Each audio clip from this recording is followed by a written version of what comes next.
की बात है, टुनटुनी चिड़िया बहुत खुश थी क्योंकि उसका शादी बहुत अमीर घर में हुआ था। वह गरीब घर से भी थी, इसलिए टुनटुनी और भी ज्यादा खुश थी कि उसकी सारी ख्वाहिशें अब पूरी हो जाएगी। अरे वाह, मेरी बहू आ गई। रुको रुको, आरती सब उतारने दो फिर अंदर आना। देखो तो कितनी प्यारी बहू आई है मेरी। आरती सब करके टुनटुनी फिर अंदर जाती है। घर में सासू माँ और अपने पति का बहुत अच्छे से देखभाल करने लगी। एक साल बाद टुनटुनी के पति को काम से निकाल दिया गया था। टुनटुनी, मेरे बॉस ने आज मुझे काम से निकाल दिया है। अरे तो अब क्या करेंगे? तुम चिंता मत करो, मैं दूसरा जगह जाऊंगा, फिर वहाँ दूसरी नौकरी मिल जाएगी। टेंशन मत लो, ठीक है? टुनटुनी का पति बहुत जगह इंटरव्यू के लिए जाता है, लेकिन उसे कोई भी नौकरी नहीं मिल रही थी। वहीं टुनटुनी की एक बेटी भी हो गई थी।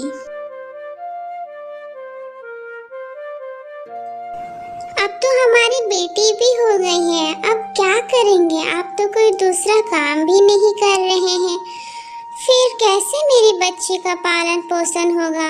मेरा तो चलो ठीक है, जैसे तैसे जिंदगी कट रही है। मैं मेरी बेटी का जिंदगी बर्बाद नहीं कर सकती हूँ। तो क्या चाहती हो तुम? मैं क्या यहाँ कोई ठेला लगा कर बेचूं? मैं पढ़ा लिखा हूँ और मैं ये सब काम नहीं कर सकता हूँ। ये छोटे मोटे काम मैं नहीं करने वाला हूँ। हाँ हाँ, मेरा बेटा कोई छोटा मोटा काम नहीं करेगा। ये थोड़ी ना ये सब काम कर सकता है। और एक नौकरी गया तो क्या, मेरा बेटा के लिए बहुत सारी नौकरी रखी हुई है। धीरे धीरे घर की स्थिति बहुत खराब हो रही थी, लेकिन अभी तक कोई भी काम नहीं मिला। बेटा, तुम्हारी एक बहन भी है, अब उसका शादी का भी उम्र हो गया है, तो अब उसका शादी का तैयारी के लिए पैसा का व्यवस्था करो। हाँ माँ, ठीक है, तो अब घर बेचना पड़ेगा। घर बेचकर अपनी बहन का शादी कर देंगे। अरे आप ये क्या बोल रहे हो? घर बेच देंगे तो फिर हम लोग कहाँ रहेंगे? हम लोग क्या करेंगे फिर?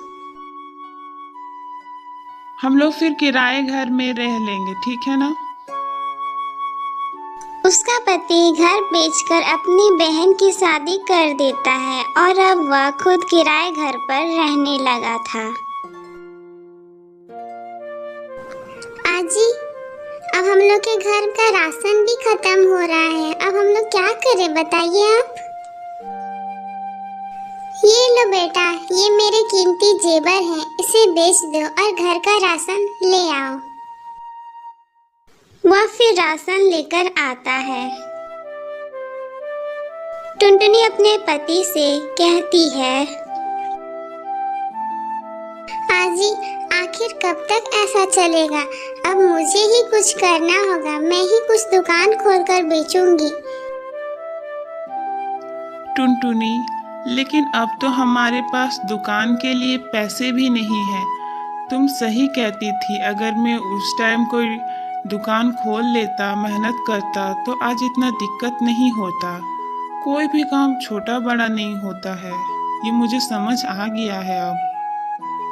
अब हम लोग कुछ भी नहीं कर सकते हैं।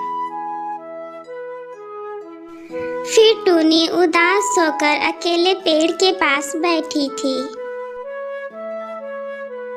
तभी उसकी स्कूल की पुरानी दोस्त उससे मिली। अरे टुनटुनी, तुम यहाँ पर क्या कर रही हो? तुमने मुझे पहचाना? स्कूल की दोस्त हूँ मैं। हाँ बुलबुल, पहचाना मैंने। बोलो कैसी हो? मैं ठीक हूँ, लेकिन तुमने ये क्या हाल कर लिया है अपना?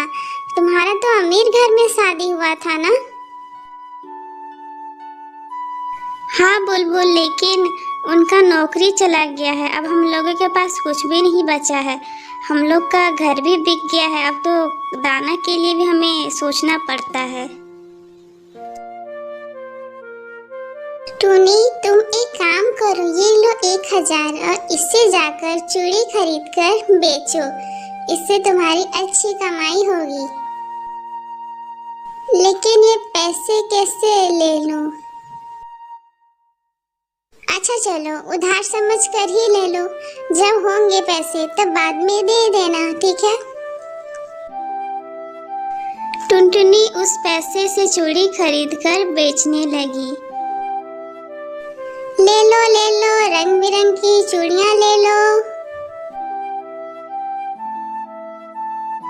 धीरे धीरे सभी पक्षी टुनटुनी के पास आने लगे और टुनटुनी के पास से ही चूड़ी खरीदने लगे। शादी, तीज, हर तरह के त्योहार में सब लोग टुनटुनी के पास से ही चूड़ी लेकर जाते थे। उसने अब चूड़ी बेचकर बहुत तरक्की कर ली और उसने उस पैसे से घर पर ही चूड़ी का दुकान खोल लिया। उसका पति भी उसकी दुकान की देखभाल करता और उसका हाथ बटाता। अब उसका घर अच्छे से चलने लगा। टुनटुनी और उसका परिवार सब खुशी से रहने लगे।